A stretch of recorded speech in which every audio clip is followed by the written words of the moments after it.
Training camp is upon us. It's the Orange and Black Insider Bengals podcast, and I'm Anthony Cosenza. It's great to be with you once again. As I teased at the beginning, we're so close to the 2019 season kind of getting its official beginning, seeing as how training camp is ready to start. And as we take the airwaves once again, John Sheeran, there is a big piece of news. Last week it was Clint Bowling's retirement. A couple weeks before that, it was Jonah Williams probably landing on IR and being done for the season. And this week, it's Tyler Boyd. Yeah, it's good news. It's good news. Tyler Boyd signs an extension to stay with the Cincinnati Bengals. Before we get to that, how are you, sir? You're looking refreshed off of your vacation. You told me you played some golf. I'm stoked for you. How are you? How you doing? How you feeling?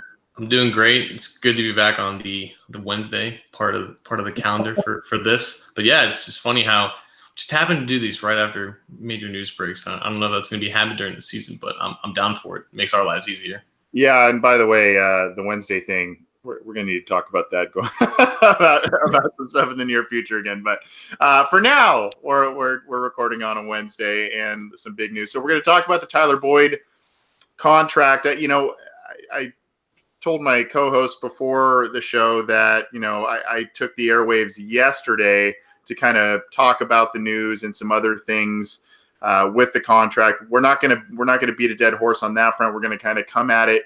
Obviously, I want to get John's thoughts, but we're going to come at it from a couple of different opinions, so we're not kind of repeating ourselves on that. And so we'll talk about that. We're going to talk about the opening of training camp, some things to potentially watch at that as that opens up this weekend, and then we'll continue our list of breakout players this week. So looking forward to a jam-packed show. One quick announcement, very exciting. I did speak with a good friend of the show, Scott Schulte, and tomorrow night, Thursday evening, we will be recording our first Fantasy Football Insider mini show. It'll probably be about a 10 or 15 minute show, but he will be joining us and kind of kicking off as the summer goes and training camp starts, usually fantasy football season and planning does as well. So we thought this would be as good of a time as any to get him back on the show and talk about that. So if you can, join us 2 nights in a row for that, if you're able to join us live. If not, that'll be on all of our feeds. And of course, the feeds that I'm referencing are on iTunes, on Stitcher, on Spotify, on Google Play, on Megaphone, on YouTube, and Cincy Jungle is where all of our stuff is also available. So get the show how you can. Well, let's get right to it, John. 4 years, $43 million for Tyler Boyd, a big deal. I think there's a lot of positives with this move. I think,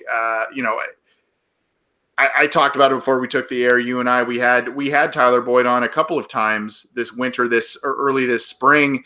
He talked about wanting to stay with the Bengals, and we kind of thought that was player speak, but he's remaining with the team. Awesome guy. Had a fantastic year last year. Very happy for him. Your thoughts on Tyler Boyd inking a new deal with the Cincinnati Bengals? It was the right move. And I know there was some reservation amongst the fan base about, hey, maybe we should, let him play out his contract, see if 2018 wasn't just a mirage or just the very best of what he has. No, he's 24 years old. He made great strides last year, kind of is starting to develop into the player with the potential that he was coming out of college. And that was a guy with just a lot of high upside, just a very crisp route runner, just a guy who can just do a little bit of everything as a receiver. And sometimes it just takes guys, a year or two to get either acclimated into a system or just acclimated into the league in general and just going along with the way of the NFL life. It's different than, playing at Pitt for 3 years and producing there. But, Boyd has always been, an energetic guy, a guy who, is eager to learn and eager to follow in the right footsteps. And having a guy like AJ, I think, has been so instrumental in his development and whatnot. And I think just having AJ and believing that he's going to be here for the next 4 or 5 years was a big part of that as well. And I think he just wants to be with him in this offense, working together as a solid duo. And, the money, obviously, monetarily is perfect for him, right above what Sterling Shepard got. Obviously the same draft class, similar player, similar role in the Giants offense. But, I think, removing Bengals fan bias, I just think he's just a better overall player. He's developed into a better overall player, and just the slight escalation in salary works definitely for him. And if they had waited for next offseason, right before he became a free agent, there's no doubt that, had he had a similar season, maybe not quite as efficient as this past year, because it was a great year, he would have cost a bit more. Just naturally, the salary cap was going to go up, the market was going to reshift a little bit. So this was the right move. This was the right contract to give out. They have the money to give out these deals, and there's no reason why they wouldn't, because he's a talented player, and there's no reason to expect necessarily. Maybe volume production will drop a little bit, but efficiency-wise, in that sense of production, you can expect great things from Boyd going forward, and this was just the right deal to make.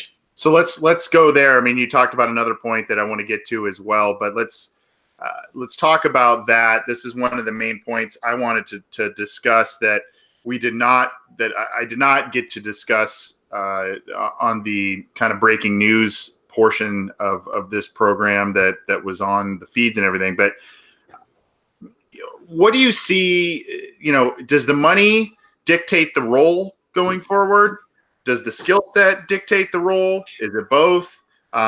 Really, are we just going to see more of the same and possibly a more creative offense than we did last year, and expect a similar kind of production? How does this contract, if at all, play into the role for him going forward, especially in this kind of transitional year in 2019?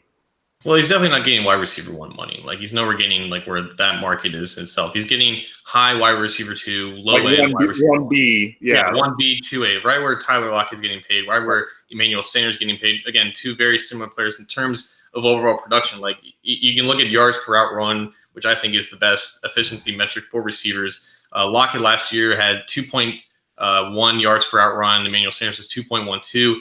Boyd was at 2.06. So in terms, they're different players. Lockett's more of a stretch the field guy. Sanders is more of that possession along with Boyd. But right around where their production was from an efficiency standpoint was right with Boyd. And, with Boyd, obviously he works mainly out of the slot. But you can also line him up in the flanker on the outside. Obviously he did that a lot when Green was off the field. So I'm not sure necessarily the role gets a lot different. I think the targets stay, when Green was on the field, those targets per game is going to be right around where he's going at. I think he's not going to necessarily be involved more so in the offense because they're going to try to implement Erickson. They're going to hope that Eifert stays healthy for more than 4 games. So obviously he's going to get his fair share. So I think the role is not going to change exponentially. And honestly, there's no reason why it should, because he worked so well last year with what they asked him to do. It should honestly get better for him. It should make his life easier in this system that's going to have a lot more condensed formations, going to get more creative with his releases and the way he gets open down the field. But in just terms of just involvement and usage, I don't think we're going to see an exponential jump just because he got paid, because they expect him to be that, again, 1B, 2A type receiver, wide receiver number 2, and that's where the money is, and I think that's just what we can expect going forward. Yeah, I think as I looked up yesterday, it puts him, you mentioned Sterling Shepard, it puts him at, I think, at number 19 in terms of average in the league, in terms of average money per year for wide receivers. The one thing I think is very impressive and an unheralded type of thing with Tyler Boyd is 152 catches and 101 have gone for first downs. So, obviously he moves the chains, and that was his specialty last year. He did show a little bit more on deep routes last year, especially as plays broke down. He kind of stretched the field a little bit, but I mean, he moves the chains, he works the middle of the field. And that, as we've said on this program a number of times, is where Andy Dalton seems to excel in those short and intermediate routes. So, I think getting this security blanket for Dalton in this transitional year is a key facet to this offense. Not only being successful this year, but if the Bengals end up sticking with Andy Dalton for the foreseeable future, they've built some chemistry there. So you got to like that. You talked about this, and this is kind of a chicken or the egg kind of argument, I guess, with AJ Green. I think the Bengals would tell you Tyler Boyd was probably the higher priority because he's younger and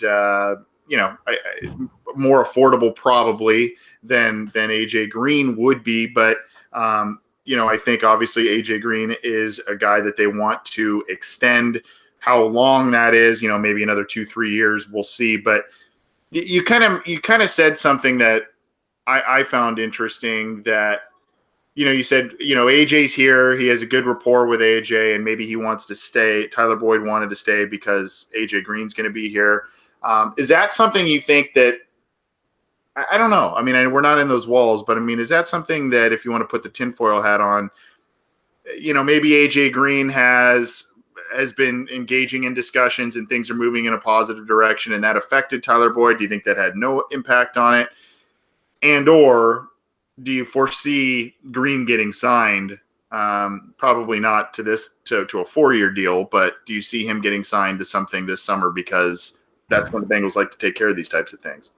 Yeah, and I wouldn't necessarily rule out a 4-year deal. I think that's what he got last time, because he's got one more year, so it'll just be technically a 5-year deal with 4 years of new money. But besides the point, I do think that just their communication throughout this process has been airtight, and I think Boyd coming to agreement with this, I believe he said he told Green, he was like one of the first people he told once the thing was like official on Monday. So they've been in tight communications throughout this entire process, and I don't think that Boyd would be so excited to sign a deal this early without having any inclination that there wasn't any progress going on with Green's deal. Obviously, they've been working on that, I would assume, simultaneously along with Boyd, because that's just kind of how they do things. But they just came to agreement with Boyd first because, like you said, he's cheaper and he's younger, and he was probably of higher priority with that. But everything that we've heard about Green and just his future in Cincinnati just means that a deal is going to happen, and you can probably bet some solid money on that. They don't really make mistakes from this point on to the beginning of the season in terms of extensions that they hand out. So I do think that Boyd had influence from Green. He has confidence that he's going to stay here, and that was probably a little bit part of his decision. But also, this is about the best deal that Boyd could have accepted at this point, could have foreseen from the Bengals in itself. Probably wasn't going to be anything more than the $10.75 million I think he got on average. I still want to see the guaranteed, because the guaranteed numbers, that I don't think the contract is up on Spotrac or anything, but it would be interesting to see how that money is parlayed over the next couple years. I would imagine it's probably backloaded in that sense because he is younger. But I do think that they definitely prioritize Boyd in that sense. But also Boyd, wanted to be here with Green and wouldn't have signed this contract if he wasn't, to some degree, very confident that Green wasn't also going to get offered something in the near future. And obviously Green is on the same page with the front office, and that he wants to be here. And I just have no doubt that a deal like that is going to happen in the very near future. Yeah, and I think the Cincinnati Bengals probably learned some lessons the hard way in the 2017 offseason when they lost a guy like Andrew Whitworth and Kevin Zeitler, two guys that were stalwarts on offense. I kind of want to ask you this. I guess the optimist in me wants to think that, this contract, Tyler Boyd wanting to stay in Cincinnati, is more than just the money. He got paid well, and he got paid probably market value in terms of average money per year. But I don't know. I guess I look at it and I'm thinking, is this something that we can point to Zac Taylor and say, this is a guy who specifically signed this deal because he likes the direction of things. He likes the direction of the way the offense is going, so that he will get his stats. And he feels that this team can win in the near future. The money's the money. And, I think that he signed the deal because of that. But is there maybe an ulterior, I don't want to say motive, but maybe a thought on his end saying, things are moving in a positive direction here? Yeah, I think there was that on both sides, because you said that the Bengals learned a lesson by, they're not going to let a guy like Whitworth leave, without an offer on the table or whatever, or what happened with that. So I think they thought back to 2016 when they lost both Marvin Jones and Mohamed Sanu. That's why they ended up having to take Boyd in the second round, and they got away with it. They ended up finding a solid replacement, a solid number 2 for Green. But I think it was a wake-up call for them, saying, hey, we're not going to let a guy this talented who works well with Green, slip through our fingers again and leave on the open market for maybe a more lucrative deal in terms of guaranteed money, which is why I think they were so urgent to get this deal done before the season began, before he even entertained the idea of free agency. And I do think that, the Bengals do tend to find these guys in the draft that have this personality, that mesh with whatever culture is in the building, whoever the head coach may be. And I think there was definitely some positive development with Boyd and Zac Taylor and Brian Callahan and the entire new offensive coaching staff, where he said, I can have a future here as a successful receiver, and I can build off 2018 even more going forward. And just that 2018 offseason was so crucial for him and how he finished the 2017 season, and to take that momentum into 2018. And now, this is a hard reset for all these young guys, specifically on the offensive side of the ball, when you have an offensive-minded head coach coming into the building and kind of running things for new now. And it could be good for some guys, and it could be bad for some other guys. But for Boyd, I think there was a sense of confidence that this is a culture, this is an environment that I can continue to grow. Because again, he's still only 24 years old, and he's on a second contract. That's the age range that you want for these guys. You want to find these guys young when they come out of college, and you want them to develop early. And that's exactly what has happened with Boyd. So yeah, he probably could have earned some more money had he just played out this year, and I don't think he would have had a problem with playing out this year and playing his heart out for it. But I do think that there was some type of confidence on his end that I like where Taylor's leading this, and I think I can still continue to develop even with Andy Dalton as our quarterback. Well, the Bengals have Tyler Boyd, a key piece to their offense for the foreseeable future. 4 years, $43 million is the reported number. We don't know the guarantees quite yet, but a good contract for what seems like for the Bengals. I mean, that's market value. And, I talked about this yesterday.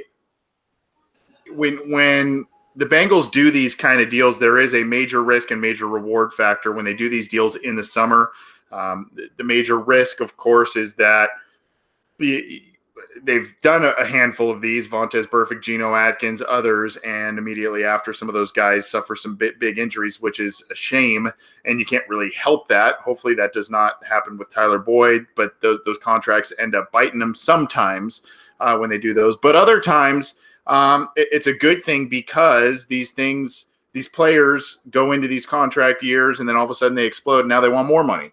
And then we know that when March rolls around, teams get frenzied and they pay a lot of money to get guys, a lot of times overpay to get guys on their team, pull them away from other teams. And we know that the Bengals are not very adept in the bidding war department. So I think that's why these summer contracts, and then getting them done before training camp, all that kind of stuff, I think that is a very wise move by the Cincinnati Bengals. And keeping a player like Tyler Boyd is obviously key to what they want to do on offense and what Zac Taylor wants to do going forward. Yeah, for sure. Go ahead. Yeah, and like you said, there's just risk on both sides of the thing. Like he could get hurt, he could go crazy if you don't sign him now, and he can become even more expensive. So I think you would only want to do these deals with players that you're confident with. Usually, guys like Geno Atkins, guys like Carlos Dunlap, guys like AJ Green, in that sense, guys who you feel comfortable being cornerstones of your franchise. And generally with wide receivers, like you can question their value in the grand scheme of an offense and what their value is relative to the quarterback and whatnot. But I think when you have a guy like Boyd who proved that he can still produce and be effective, even is as acting as the number one receiver, and just a guy who can do multiple things, I think that trumps a lot of value from other receivers, and where other receivers for you would be hesitant to give out a market setting deal. Like there's no doubt that if Tyler Boyd played at a similar level and hit free agency, I just don't believe that the Bengals would have re-signed him. I think there would be another team that would have handed him a lot of guaranteed money and just would have reset the market for, again, that two-way receiver, which is exactly what Boyd is. So getting this deal done now is the smartest thing. It's taking the necessary risk. Like every deal like this has a risk involved, especially when it's a player that's young who only has one good year under his belt. But this is a risk that they just kind of have to take. And when you're talking about the Bengals and taking risks with contracts, it's usually not a very good thing. But with this in itself, I think this was a risk that they kind of had to take in that sense. Agreed, and they did. They made it known that they wanted to re-sign Tyler Boyd, and they did it. We'll see what happens with AJ Green coming up. I would be pretty surprised if they do not get that deal done, but stranger things have happened. AJ has made it known he wants to stay in Cincinnati, so we'll see. But for now, the headline is on Tyler Boyd, 4 years, $43 million to stay with the Cincinnati Bengals long term. A good move for the team, and well deserved after a good year last year by the receiver. This is the Orange and Black Insider Bengals podcast. He's John Sheeran. I'm Anthony Cosenza. We'll be talking about training camp here. We've just been discussing Tyler Boyd's new deal right before training camp starts. And we'll be talking about training camp. We'll be talking about a couple of other breakout players coming up. And we've got a number of different items that have been popping up on our feeds. We hope you've downloaded them. Some of them have been other little short segments of our potential breakout players. Again, we took the airwaves yesterday to talk about the Tyler Boyd deal. And as I mentioned, we'll be joined by Scott Schultze on Thursday of this week to start the Fantasy Football Insider segment. You can get this show on iTunes, on Stitcher, on Spotify, on Google Play. You can get it on Megaphone. You can get it on YouTube, and all of our stuff is on cincyjungle.com.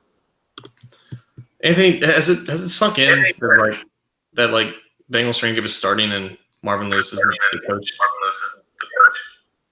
No, it hasn't. It's funny because I was on a little vacation of my own last week, and I think I don't know if it was a local Cincinnati media person or someone say, "Oh yeah, by the way, countdown to training camp, it's in like 6 days," and I was like, "Oh my gosh, that's right! I can't even believe it." So right. It came fast, and then obviously, like you said, Marvin Lewis not being there gives it a different vibe.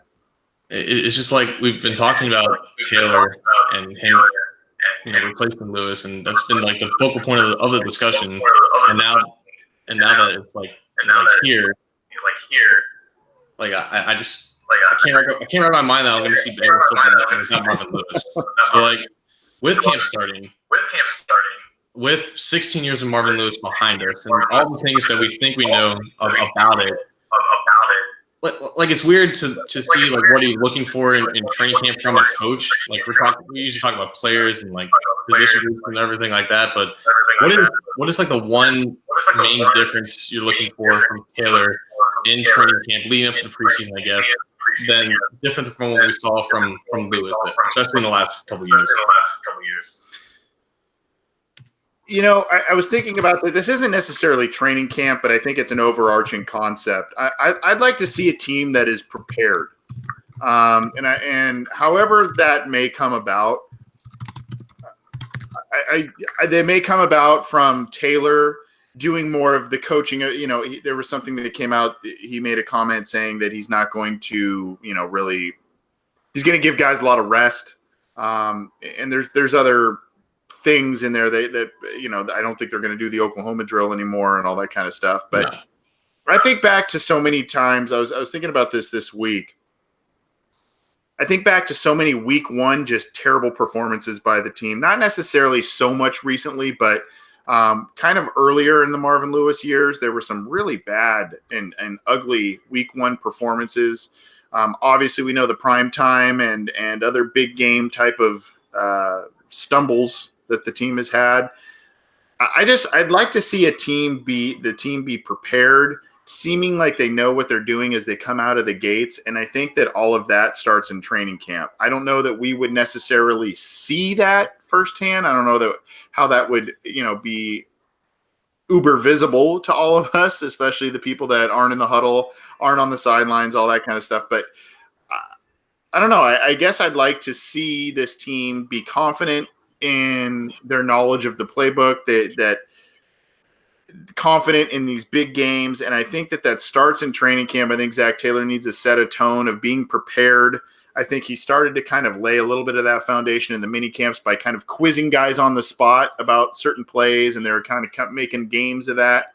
To me, I think being prepared, and that's with a lot of things in life, not just football, but being prepared ultimately gives you the confidence as you go into certain situations. And that's one major facet I would like to see out of the Bengals as they go through this training camp. Yeah, I think for me, like the one negative, I guess, not necessarily negative, but something that just became like a nuisance, especially towards the later years, was that like Marvin had his guys, not only just like veteran guys that he could trust, but if you didn't practice like at a certain level, you just weren't going to see playing time, and that led to situations like Christian Western, that led to situations like Malik Jefferson. And I'm really interested in seeing. I'm going to be down training camp myself, and I'm going to see like firsthand how these guys, perform and whatnot, and seeing the relationship between Taylor and some of these young guys, and maybe that they don't necessarily get it and grasp it immediately, and have to rely on veterans and whatnot, and how their roles are affected by how they perform in training camp, and how Taylor kind of becomes patient with them and kind of builds them through the system and just kind of utilizes them to their strengths. Because when I guess if you're just a coach who just has a certain way of doing things for a long time, you just don't have a lot of patience with young guys. I think with Taylor, I think that's just the main difference in how he can relate to some of these young players more, and how he saw McVay do it firsthand in Los Angeles, and the culture that he established there, which is obviously extremely successful. And I want to see if Taylor's committed to actually playing the best players, and not necessarily the best practice players, the players that do it the way that he has it by the book, instead of just going for the guys that just end up getting it done. So ultimately, I guess like throughout training camp and throughout preseason, there's going to be guys that stand out in the games and whatnot. And whether or not that goes into the regular season with those practice heroes and those preseason heroes, and whether that maintains consistency, and whether Taylor's just going with the flow and ends up playing just the best guys, not necessarily the best guys or the guys that tickle his fancy in training camp and in practices, and how that relationship, I guess, kind of evolves with those young guys. I think that. By the way, I've got a special guest next to me for those of you who are watching us live. I think that the relationship of the young players and the way he teaches is going to really be under the spotlight. It's something that was talked about a lot during the spring in terms of his coaching style and the way that he explains things to the players, and just his coaching style. I'm very curious to see. I mean, I know that's a broad stroke and a broad thing to kind of talk about, but I'm very curious to see how his coaching style. I mean, it's one thing when they're in shorts and they're kind of doing little walkthrough things. It's another when they're installing a new system full go. It's another thing when even though it's preseason, it's another thing when it's game scenarios. I think that these type of things can, will go a long way in talking about, explaining to us or showing us how Zac Taylor is as a coach, how he can conduct himself as a young guy himself, with a bunch of, this isn't a roster that's both young, but it does have a lot of veterans on it as well. So, I think that that's going to be a very telling thing and a really interesting storyline as we go through training camp this summer, and I go back to what I said about the preparedness. I'm curious to see how when these, even though they're preseason games and they don't mean anything, they kind of do in a way, because this is a new team, a new coach. It just, if there's the energy, if there's like I said, the preparedness, all of that, I think that's a good barometer to see exactly what Zac Taylor is bringing to the team, and if the players are responding very early on. Well, speaking of those players responding, there's plenty of players who were hoping take that next step and hoping that their development shines under Taylor. But, those guys actually have to prove it first. And I can name many just right off the back of my hand of guys whose time is basically up, and it's either put up or shut up now.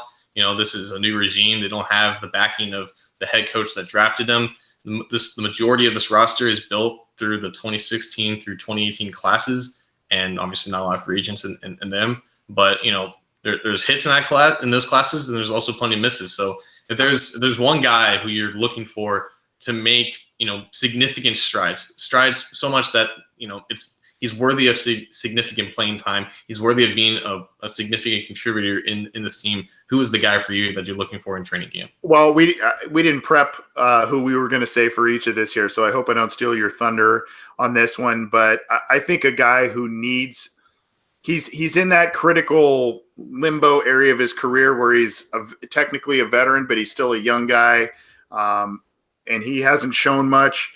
And not showing much coming into a coaching change is a dangerous formula.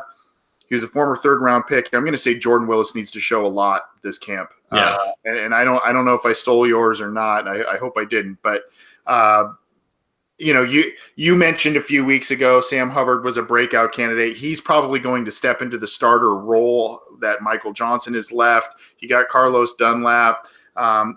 You've got Carl Lawson hopefully coming back from an ACL injury, and a couple of other defensive linemen they're going to try and work into the rotation and move around. Rennell Wren, even though he's not a defensive end, he's probably going to hopefully get some snaps and be productive.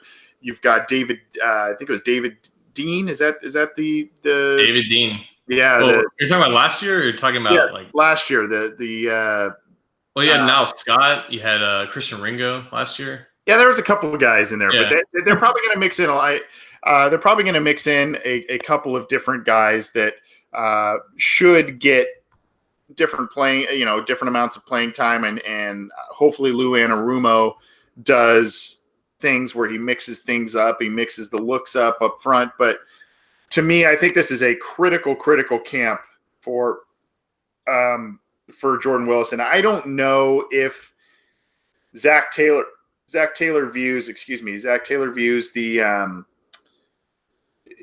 preseason and training camp the same way in some respects that Marvin Lewis did, in that, if you remember back to some of the Hard Knocks clips, Marvin Lewis talked about how, guys are winning their positions at, with certain things they do in the preseason games, not necessarily so much in the practices. But then he also somehow didn't like how certain people practice. So that's another story altogether. But right. Snaps. My point is, snaps are limited in the preseason for a lot of guys, and if they're guys on the bubble, potentially like a Jordan Willis, that's going to be a guy that needs to really make the most of his snaps that he gets. Kerry Wynn comes in. That was a guy they brought in. The guy I'm thinking of, I was saying David Dean. That was a guy from a couple of years ago. I was thinking of Andrew Brown, the other guy from Virginia. They were both Virginia defensive tackles. So that's another guy that they hope to maybe get something out of this year. We'll see, but I don't know. To me, I think this is there are a lot of guys I could point to, but that's a guy that Jordan Willis comes readily to mind. Jordan Willis was mine, and it makes sense because he's like the most obvious answer, because I hyped him up plenty coming out of that year. I should have known that the combine was basically a mirage, and he just wasn't that athlete in pads and in between the white lines. But yeah, Willis definitely needs to step up, and I know that. I think he's listed now at like 275, and he came out at 255. So they just bulked him up to just being edge setting, like run defender, and they're just, I guess, giving up the hope that he becomes an athletic pass rusher. So if that's his niche, that's fine. I just don't think he's ever going to be what I expect him to be, and I guess that's kind of on me. But I'll stick with that class, and I'll go with Josh Malone. Yep. I know Kat Terrell, who's leaving ESPN Bengals, going to cover the Saints for the Athletics. She actually put together a 53-man roster projection. She only had 5 receivers for the Bengals, and Malone was the 5th.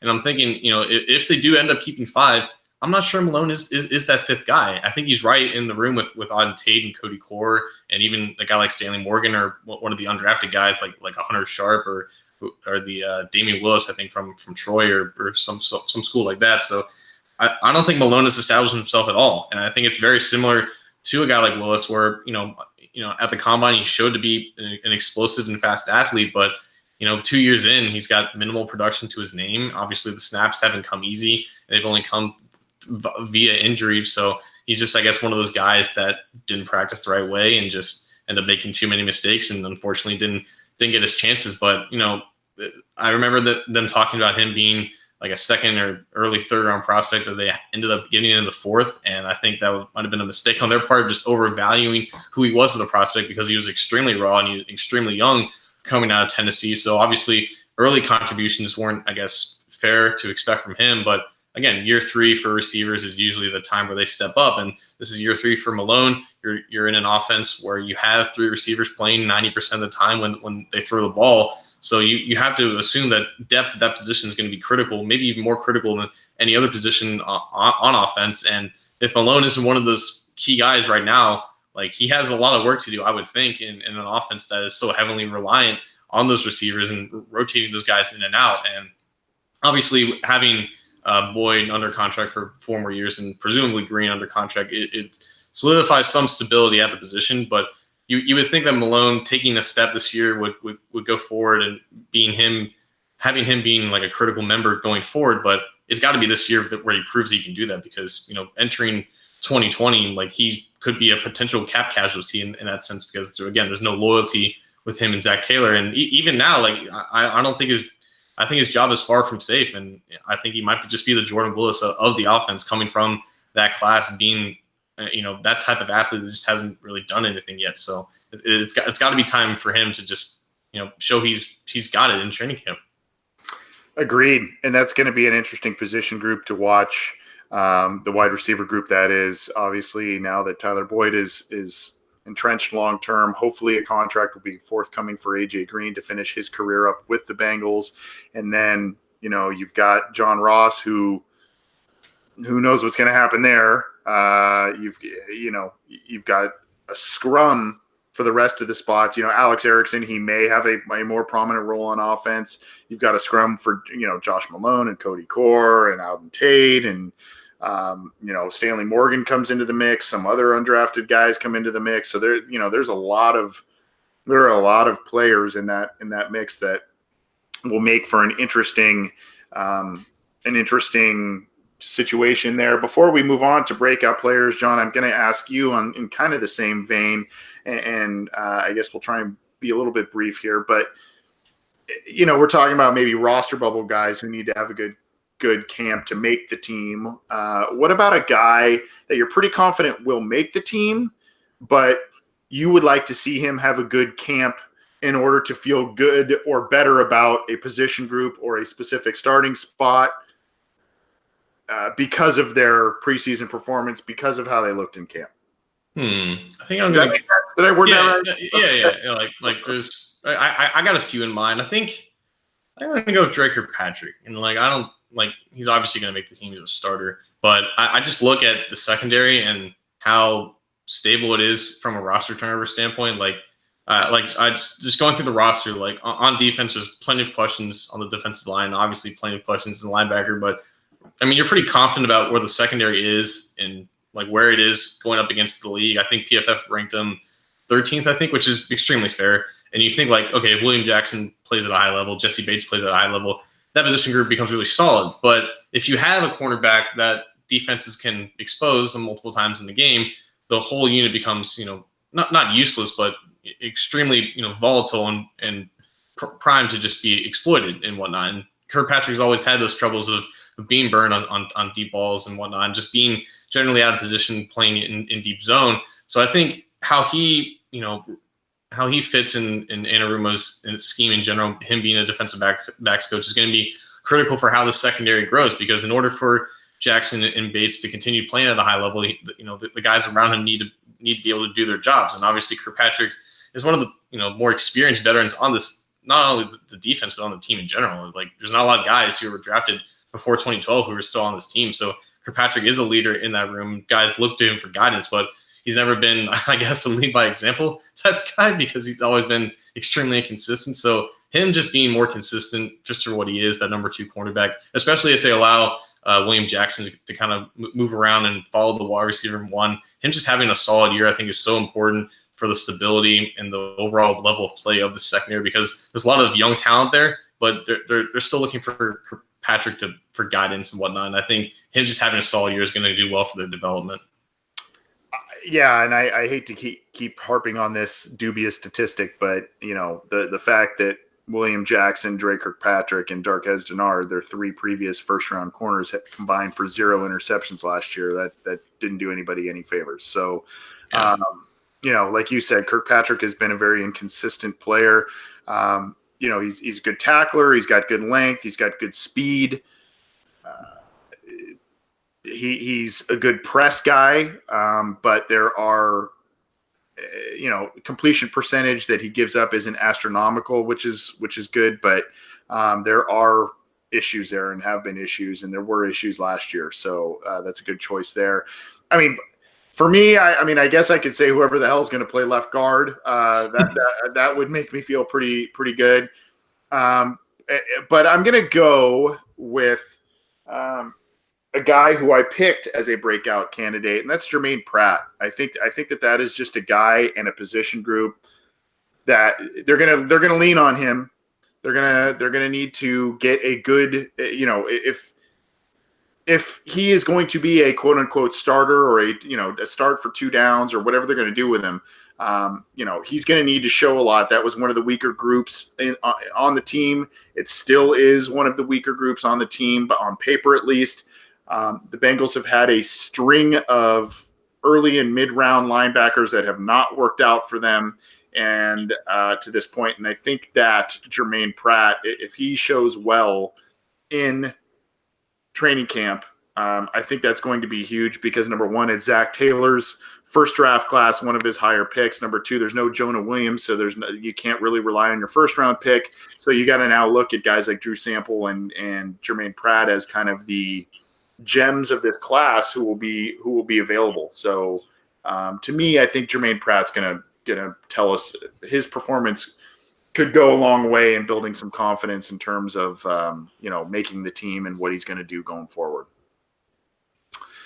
Those are some of ours. There was a couple of interesting ones in the live YouTube chat before we move on to breakout players. I see Will Smith pointed to your boy, John. I think Darius Phillips showed flashes last year. Let's see.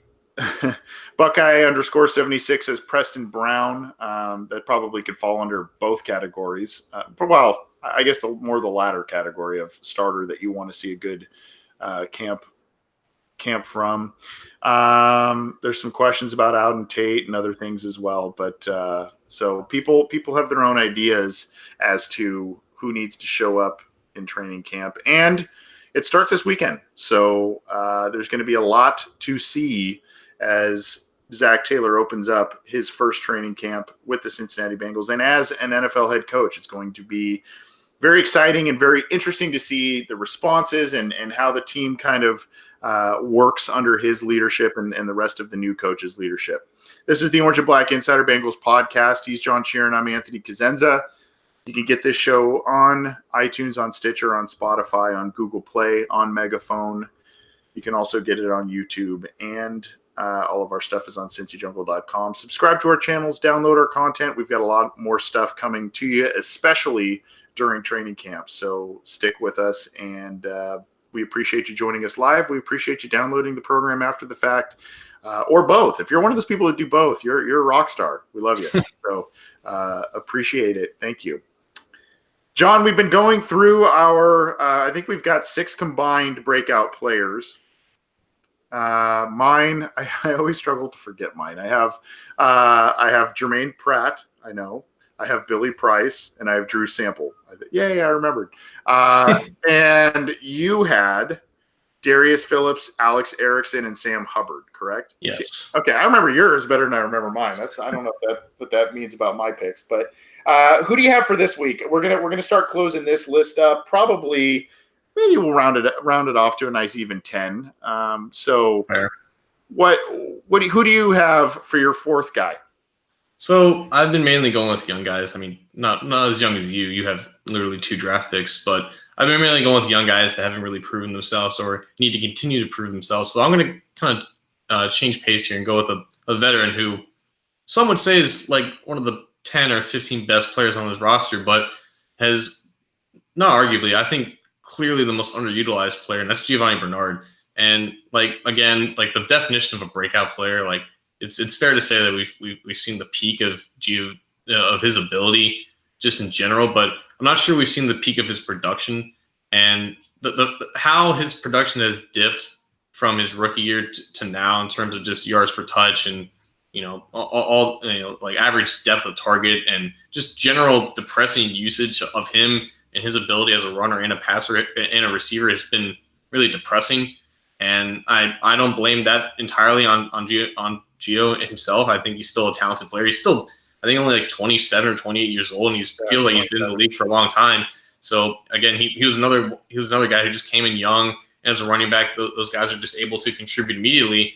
But when you have a running back on a second contract and you just don't use him nearly as well as you should, that falls primarily just on the coaching staff and just the offensive scheme in general. But the talk with this offense is that not only is it going to run the ball more effectively, I don't know about more often, but more effectively and more optimally for the running backs, but also giving Mixon breaks, making sure he doesn't wear it down as the season goes on, limiting his touches towards the end of the season. And someone's got to take those touches, whether, receiving the ball or carrying the ball. And I think how they use Gio is going to be so crucial with how this offense continues to grow and continues to be effective towards the later part of the year. And I don't really buy into the mindset of you have to run the ball like late in the year. I think if you just pass the ball effectively, you're going to be fine.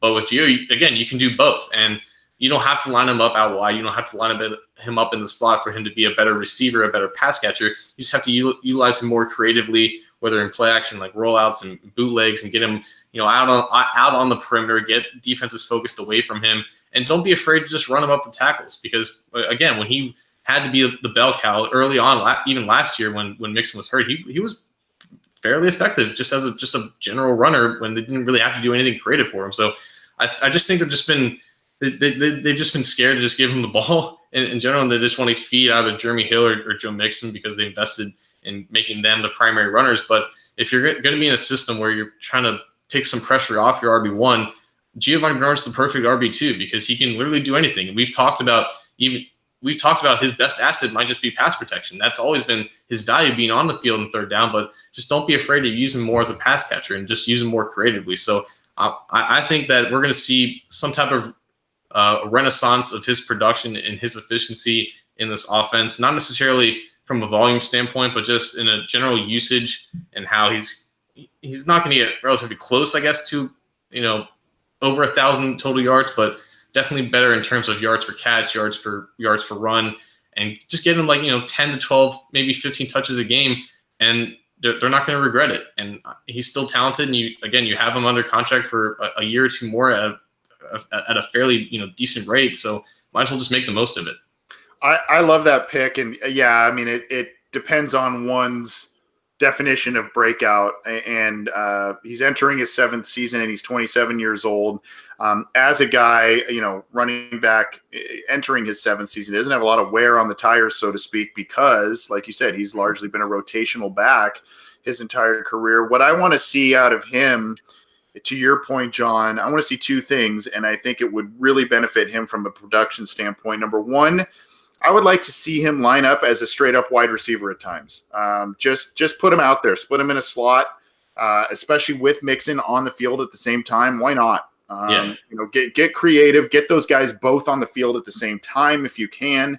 That to me would be, I think that would be very beneficial, and I think the other thing that would benefit this offense, and kudos to Bernard because oftentimes he makes quite a bit of something out of nothing, but I would love to see them give him the ball in plays and in scenarios that are not so predictable. There are so many times when he's out there that I've been able to say screen, and sometimes that's okay with screen passes because if you block it right, and everybody can know that you're running it, but if you block it right, it's still going to go a long way. But there are times where with the swing pass, the poor guy gets rocked in the backfield because it's such a predictable play and the blocking is poor. So I would like to see less predictable plays centered around Giovanni Bernard as this year progresses and potentially he gets more touches. How weird do you want me to get, John, with my pick? Always weird. Always as weird as you can get. Always. Because I've got a really weird, I'm looking down the line of the roster, and there's a couple guys I could go to. There's one guy for some reason And to me, same kind of deal. Been in the league for a long time. Not nearly as well liked as Giovanni Bernard. But there's a guy, and really a lot of people are going, oh boy, he's still on the roster. He's still on the roster. I could go a lot of different ways, but since we've done a lot of special teams type of guys, Alex Erickson, Darius Phillips, do you know where I'm going to go with this one? I think I do. I'm going to go Randy Bullock. I knew it. I'm going to go Randy Bullock, and here's why. I think that this offense can put up points, and I think that they are going to be in position to put up a lot of points. I think they're going to create short field goal opportunities, which is Randy Bullock's forte, and I think he could get last year he had, what was it, only like 20-some attempts? I'll have to look. Not very many attempts. He had a decent percentage, I think, but 23 field goal attempts. I mean, that's the year before 20 field goal attempts. That's not very much in 15 games and 16 games. He's never attempted more than 35 in a given season, and that was with the Texans back in 2013 and 2014. He made 30 of 35 back in 2014 for a decent season, and then all 40 extra points that year. But, I think that the Bengals offense will put up more points this year, even with the offensive line's issues, even with, a new system and all of that. I think they'll put up – they really can't put up less points than they did last year. I mean, they went through so many dry spells. I think that they will move the ball, put Randy Bullock in a position to kick more field goals. It's on him whether he's able to do it. They didn't bring any real who they bring in. Tristan Vizcaino is the other guy on the roster who you have to be looking at the roster sheet to pronounce that correctly, right? I looked at it earlier, but okay. A guy that didn't do much in college himself. So I don't know. I think that this may be a little weapon in the arsenal, if you will, that nobody's. Was that a short joke? Because he is pretty short. Yeah, he's pretty short. He's like 5'9". I mean, gosh, yeah, the two short guys, Gio and Randy Bullock. But I think that he is a guy that nobody's talking about. He'll get the job unless he gets hurt. And if you give him enough opportunities and if you give him shorter field goals, he'll probably hit them. So I think he could put up a decent amount of points for this team. Will he be a Pro Bowl kicker? No. But I think that is going to be – he's going to be a big key as to the success of this team this year, and I think he's going to get a lot more field goal attempts. So potentially I think he could break out and have one of his better statistical seasons, if not his best statistical seasons, in this system. Am I wacky? It's just funny because, like, a lot of people say that we have, like, the very definition of just a borderline replaceable quarterback, whereas Bullock is, like, the very definition of a replaceable kicker. Because, like, the things he does well is, like, basically what any kicker can do well. It's right. Like, just be accurate below 50 yards.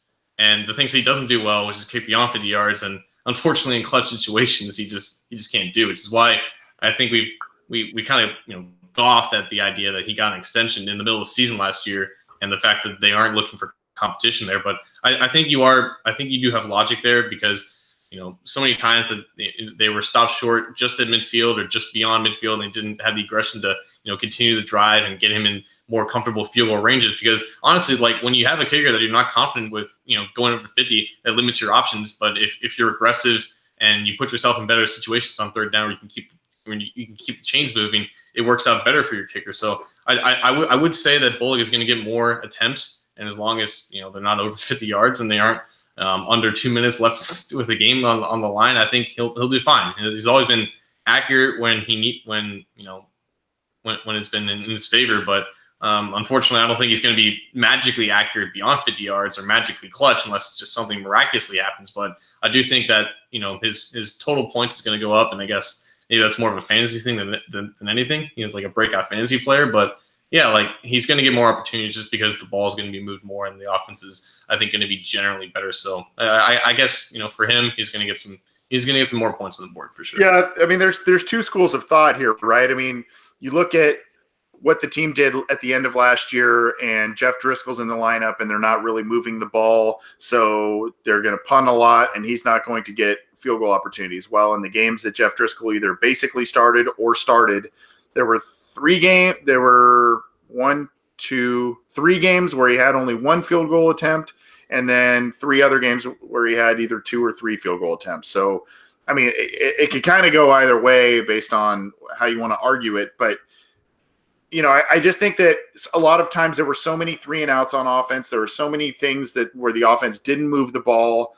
And, you think you have Andy Dalton healthy. Maybe you get another 15 yards on a drive, another 20 yards on a drive. That makes a difference where it sets up a field goal opportunity. Obviously, more situations for Bullock to get points and for the team to win games. I don't know. I just see him getting to the point where he will have more attempts, more points, and maybe have a bigger impact on this, a bigger positive impact on this team in 2019. Again, I'm not saying he's going to be a star, a Pro Bowler or anything like that, but I think we could sit here and say, Randy Bullock did his job. He did it pretty well and on a lot of attempts because this offense moved the ball. That's my point. Yeah. So if you want to boo me out of the building, that's fine.